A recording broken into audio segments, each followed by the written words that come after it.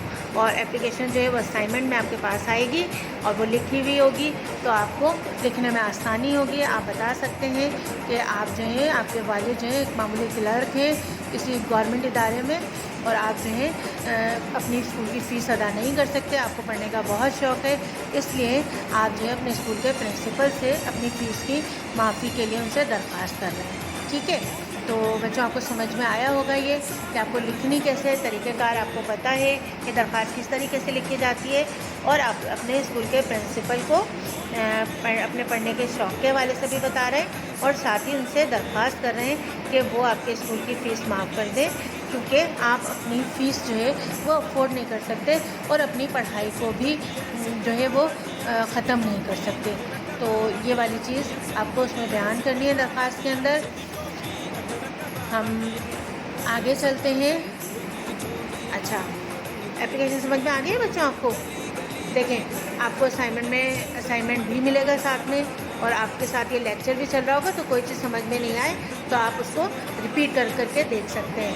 ہمارے پاس ایک خط آ رہا ہے آخر میں کہ آپ ننڈے بھاؤ کے راندین ماں حصوں وٹھن لائیں, یعنی آپ اپنے چھوٹے بھائی کو ایک خط لکھ رہے ہیں اور اس کو یہ بتا رہے ہیں اس میں کہ اسکول میں آپ جو ہے کھیل کود میں بھی حصہ لیں, یعنی غیر نصابی سرگرمیاں بھی بچوں کے لیے اتنی ہی ضروری ہیں جتنی کہ نصابی سرگرمیاں ہوتی ہیں.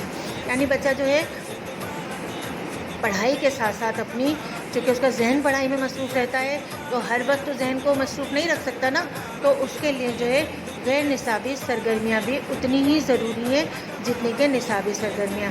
تو یہاں خط کا پیٹرن بھی ہم آپ کو بتا چکے ہیں, آپ نے کلاس 6 اور 7 میں پڑھ لیا ہے. خط کا پیٹرن آپ کے سامنے ہے, آپ کو اندازہ ہوتا ہے, اور اسائنمنٹ بھی ہم ساتھ میں دیں گے تو آپ کو اور اچھی طریقے سے اندازہ ہو جائے گا آپ کیسے مخاطب کریں گے. اچھا دیکھیں, درخواست لکھنے کا اور خط لکھنے کا طریقہ جو ہے اس میں تھوڑا سا ڈفرینس ہوتا ہے, یعنی فرق ہوتا ہے. درخواست جو ہے وہ آپ ڈائریکٹ سینٹر سے شروع کر دیتے ہیں, اور خط جو ہے وہ آپ کارنر پہ از کمرہ امتحان, علاقہ اور تاریخ وغیرہ لکھ کر پھر عبارت شروع کرتے ہیں سینٹر میں آ کر. لیکن یہاں پر خط جو ہے وہ ڈائریکٹلی آپ لکھ رہے ہیں اپنے چھوٹے بھائی کو. تو مجھے ننڈے بھاؤ راشد دعائیں تواں کے اساں جی دعائیں شال تواں خیریت سے آیا, امید کندا تے تواں خیریت سے آیا, اللہ تعالیٰ جی طرفاں تواں جی خیریت لائے دعا کر دوں.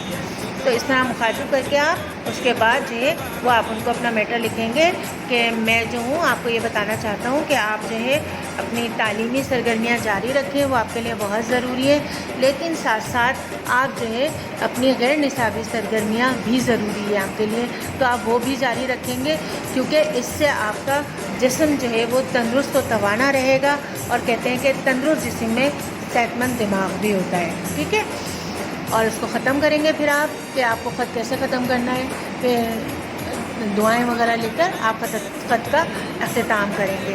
اچھا بچوں, اب سب جو ہے سلیبس کے آخر میں ہمارے پاس نمبر 8 پر کام آ رہا ہے سرگرمی.